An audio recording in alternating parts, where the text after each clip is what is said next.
안녕하세요, 오토리오 김정윤입니다. ML63 메인터너스를 하기 위해서 오랜만에 한 3주 정도 만에 타고 나온 것 같습니다. 8기통이 주는 감성은 들으면 들을수록 좋은 것 같습니다.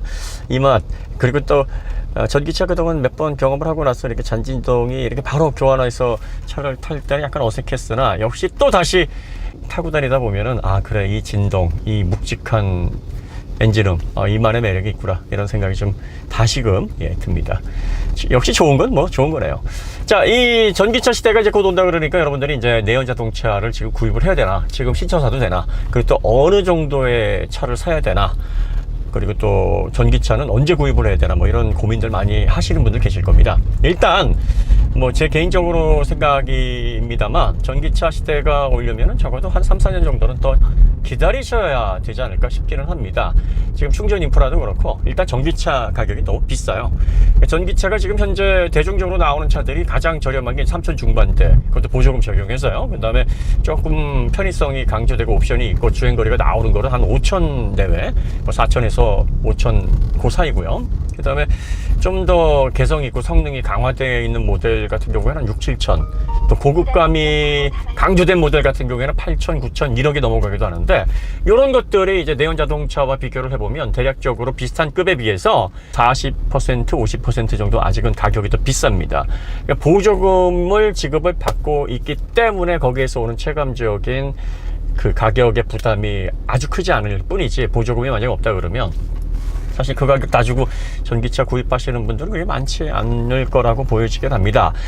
제조사도 이제 대비는 되어 있어요. 보조금이 없을 때를 대비해서 가장 원가 부담을 많이 일으키는 배터리를 가격을 빠르게 낮추기를 노력을 통해서 극복을 하려고 하죠.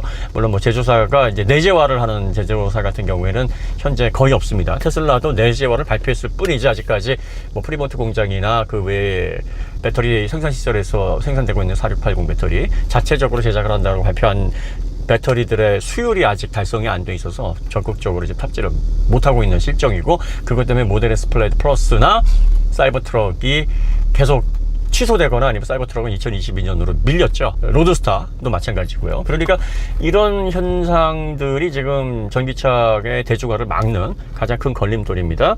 자, 그 다음에 누차 말씀드렸지만 전기차는 이제 충전 인프라가 문제인데, 충전 인프라는 토목공사를 공반해야 되는 대규모 도시의 기간 산업입니다. 그러다 보니까 전력 수급도 문제고, 이걸 송전하는 것도 문제고, 충전소를 건립하는 것도 문제고, 충전소에 지금 제한이 되어 있는 1메가와트의 제한, 이것도 풀어줘야 무인으로 해서 초고속 충전기 여러 개를 설치를 해서 뭐 350kW, 500kW 이 초고속 충전이 또 가능해지는 거거든요. 이런 제도적인 정비, 이런 것들이 다 이루어져야 됩니다. 그 다음에 이제 전기차 하면은 자율주행하고의 연계성을 떼어놓을 수가 없으니까, 자율주행법이 이제 작년 8월부터 제정이 되긴 됐어요. 제정이 됐지만 아직까지 레벨 3에 해당하는 자율주행이 본격화되지 않고 있습니다. 이게 제조사의 책임, 사고가 났을 때 어디까지 책임을 져야 되고, 20명으로 구성된 조사위원들은 어떻게 판단을 해야 될지에 대한 매뉴얼은 있는데, 요거에 대한 이제 실험, 그리고 또 테스트 뭐 이런 것들을 하기가 좀 곤란한 그런 분야이기 때문에 이런 부분에 대해서도 제도적인 보완이 이루어져야 됩니다. 그렇기 때문에 대략적으로 2024년, 2025년쯤 되면 여러분들이 주변에 전기차 사는 사람들이 많아지니까 이제 전기차 사야 되는 거 아니야? 이런 생각이 이제 강하게 들 거예요. 그리고 나서 2030년 정도가 되면 이제 길 어디에나 전기차들이 다니고, 충전소에 가면 전기차들 쭉 충전하려고 줄 서져 있고, 아파트에 보면은 대부분 전기차가 절반 이상이 전기차가 되는 그런 시점이 아마 2030년 정도가 돼야 되지 않을까 싶어요. 그러니까 아직까지는 4년 정도, 5년 정도 시간이 남아있다라고 보시면 됩니다. 그 가운데 여러분들이 자동차를 구입을 해서 이용하셔야 되는데, 그래서 저희가 항상 드리는 말씀이, 지금은 내연차를 사셔야 될 시기가 아닙니다가 아니라 지금은 비싼 내연차를 살 시기가 아닙니다라고 말씀을 드리는 거예요. 비싼 내연차, 다시 말하면서 고급감, 프리미엄, 그 자동차를 선택했을 때 품질이나 실용성 그 외 영역을 자극하는 그런 소비재이면서도 사치재 성격을 가지고 있는 자동차를 구입하실 시점이 아니다라고 말씀을 드리는 겁니다. 물론 이거는 모두에게 해당되는 게 아닙니다. 뭐 경제 사정이 넉넉하셔가지고 내연차라도 마지막 기술력이 다 투입이 돼서 말하자면 끝물이 가장 완성도가 높다 그러잖아요. 문제점들이 거의 다 개선이 되고, 이게 끝물이기 때문에 완성도가 좋은 거예요. 왜냐면은 발전이 이제 거의 끝에 다다랐다 이렇게 보시는 거는 아니에요. 예를 들어서 지금 디지털 카메라 사용을 하고 있습니다만, 디지털 카메라가 만약에 개발이 안 되고 필름 카메라로 계속 유지가 됐다면 필름 카메라는 필름 카메라라는 대로 계속 발전을 해왔을 겁니다. 그래서 지금 뭐 몇백 장을 찍을 수 있는 필름, 그리고 또 디지털 카메라처럼 보정이나 그 소프트웨어로 얼마든지 그 편집을 할 수 있는 그런 수준까지 필름 카메라가 도달했을지 몰라요. 스마트폰이 나왔기 때문에 픽처폰이라든지 그 이전의 아날로그 폰들이 자취를 감춰서 발전이 멈춘 거지, 만약에 스마트폰 현재 그 판때기처럼 슬레이트 같은 형태의 스마트폰이 나오지 않았다 그러면 피처폰의 발전이 아마 스마트폰 형태로 인터넷도 되고 게임도 되고 그 외 여러 가지로 될 수 있는 그러한 형태로 발전했을 겁니다. 만약에 전기차가 앞으로 차세대 자동차가 아니라면 내연차는 더 발전할 거예요. 더 여료율이 높아질 거고, 더 뭐 자율주행에 최적화된 통신 프로토콜 갖추게 될 거고, 그리고 또 옵션들이나 그 외에 성능적인 그런 목표들도 더 높게 설정을 해서 아마 더 발전할 겁니다. 이제는 리터당 뭐 200마력 정도가 내연 자동차, 양산 모델에서는 거의 뭐 끝판 기술이다 뭐 이렇게 얘기를 하고 있는데, 만약에 전기차가 없이 내연 자동차로 발전한다 그러면은 F1처럼 1600cc로 700마력을 돌파하는 그런 시대가 올지도 몰라요. 계속 발전을 하게 되면. 그러니까 지금 내연 자동차의 기술이 정점에 이르렀다가 아니라 이제 더 이상 내연 자동차가 앞으로 전기차로 전환될 거기 때문에 내연 자동차에 돈을 쓰질 않아요. 개발을 하질 않아요. 메르세데스 벤츠, BMW, 폭스바겐, 그리고 또 미국 제조사들 GM, 뭐 포드 할 것 없이, 또 현대기아도 그렇고요. 새로운 엔진, 새로운 변속기, 내연 자동차 관련된 디벨롭을 아예 중지를 했습니다. 그러니까 이제 가지고 있는 기술만으로도 앞으로 한 10년 정도 사용하는데 문제가 없거든요. 그런 시점에서 볼 때 이제 더 이상 개발을 하지 않기 때문에 내연 자동차의 기술이 이제 정점이다, 이거보다 더 좋은 내연 자동차를 이제 나오지 않는다 라고 얘기하는 게 맞아요.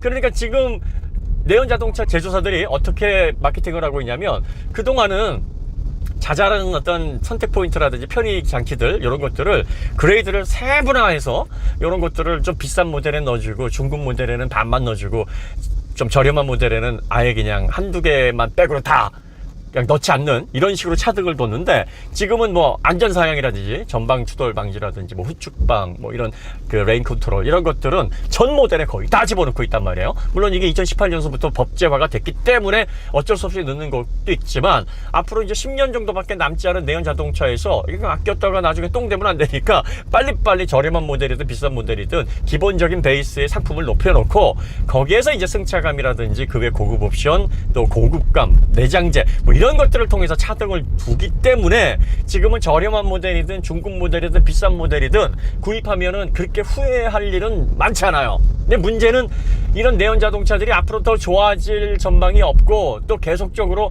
새로운 상품들이 개발이 되지 않고 있기 때문에 사람들의 관심이 이제 내연 자동차에서 전기 자동차로 언제 빠르게 옮겨갈지 모른다는 거죠.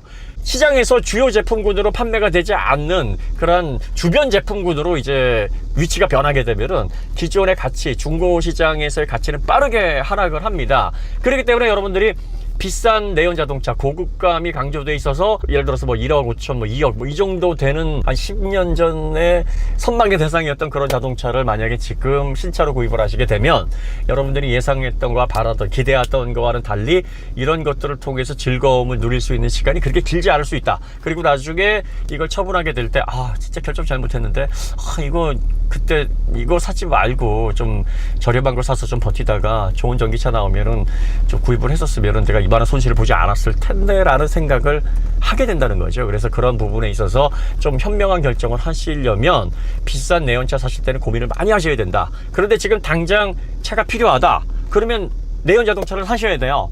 어떤 내연 자동차를 저희가 추천을 해드리냐면, 대략적으로 3천에서 5천만 원 사이에 기본적인 안전 스펙이 다 고려되어 있고 품질력을 인정받은 그런 대중차 라인에서 선택을 하시면 좋고요. 그 가운데서도 하이브리드 모델을 적극 추천을 해드리고 있습니다. 보통 요즘 나오는 신차들이 완성도가 좋고요. 그 다음에 내구성, 그 다음에 소재, 또 강판, 그 외에 기능적인 특이점, 이런 것들이요 대략적으로 10년 정도 크게 어려움 없이 사용할 수 있을 만큼의 그 정도의 완성도를 갖추고 있거든요. 그래서 한 3,000, 4,000, 5,000 그 사이에서 여러분들이 하이브리드 모델 위주로 선택을 해서 앞으로 전기차 시대가 올 때까지 이 모델을 통해서 남은 시간을 효율적이고 경제적으로 잘 보내야 되겠다, 이렇게 생각을 하신다 그러면 요거는 이제 경제성 차원에서, 효율 차원에서 가장 좋은 결정일 수 있다라는 겁니다. 그러니까 이건 모든 소비자들을 대상으로 해서 이게 맞다가 아니라 앞으로 전기차로 세대 교체가 된다라는 것을 가정을 해서 선택을 할 때 이런 상품군이 괜히 그냥 여기다 비싼 돈 썼나, 괜히 이걸 샀나 할 수 있는 그런 후회를 가급적이면 최소화시킬 수 있는 선택 포인트다라는 것을 말씀을 드리는 거예요. 그러니까 여기에 해당되지 않는 분들 많이 계십니다. 나는 그래도 펀드라이빙을 즐길 수 있는 좀 대배기량 괜찮아. 그리고 또 나는 중고 모델 그냥 계속 바꿔가면서 남은 시간 잘 즐길 거야, 이렇게 생각을 하셔도 크게 문제가 있겠습니까? 그리고 또 신차 좋은 거 그냥 한번 타볼래, 1억 넘어가면 어때? 그냥 이 시기에 내연자동차의 마지막에 끝판왕을 고급감 있게 아주 프리미엄의 어떤 상품성이 얹어져 있는 그걸 난 즐기고 싶어 라고 생각을 하신다면 그것도 저희는 나쁘다고 생각은 하진 않아요. 그리고 또 모든 결정은 본인들이 이제 결정을 해서 거기에 대한 책임을 지는 거기 때문에 그분들이 그렇게 결정을 하셔가지고 손해를 본다 그래서 그걸 저희가 보충해 드리는 것도 아니고, 그 다음에 즐거움을 얻는다 그래서 저희들이 그걸로 이득을 얻는 건 아니기 때문에 그것과 관련해서 그렇게 하지 마십시오, 안 됩니다, 이렇게 반대를 하지는 않습니다. 하지만 이제 많은 분들이 조금이라도 경제 활동을 하면서 좀 득을 보기를 원하잖아요. 그리고 또 장기간 만족이 지속되기를 원하는 게 누구나의 바람입니다. 그런 차원에서 저희가 이제 그런 말씀을 드리는 거고요. 자, 그 다음에 이제 중고 모델 생각하시는 분들이 많이 계실 겁니다. 그러면은 이제 차라리 중고 모델을 구입해서 타고 다니는 게 좋지 않겠냐.